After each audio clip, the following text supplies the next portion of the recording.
Hey, tech tip. Tech tip for you guys.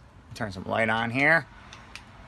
Alright, the other night I was driving around and I noticed that my boost controller was working, but it was a little erratic. It was weird. Like I would dial in for like 50%, which is usually about 14 pounds, 12 to 14 pounds. And I noticed that it was getting more. It was getting more like 18. So I'm like, what the hell is that all about? Didn't think too much about it. And then all of a sudden, I noticed I was looking at my boost gauge, and I had like 10 inches of vacuum, which it's usually around 19 inches. Didn't really think too much about that either. I'm like, oh, well, I must have a vacuum leak or something. Well, this morning when I woke up, I came out, I'm getting, kind of prepared to do the harness. I'm going to pull the intake off, do all that, whatever, what have you.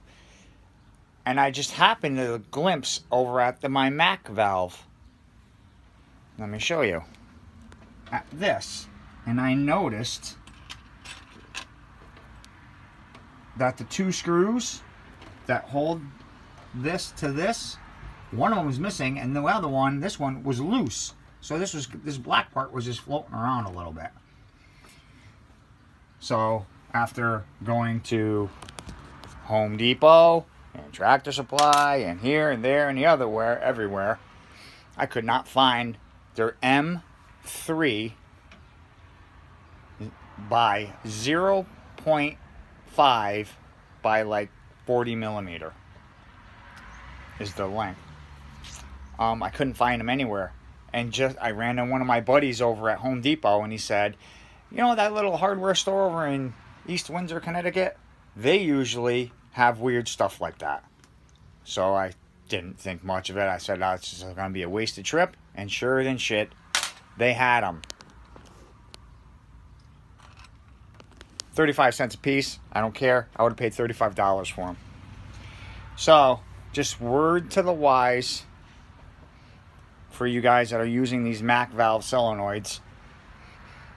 If it were me, I would take one screw out, put red Loctite on it, put it in, then take the other screw out, put red Loctite on it, and put it in. Tech tip.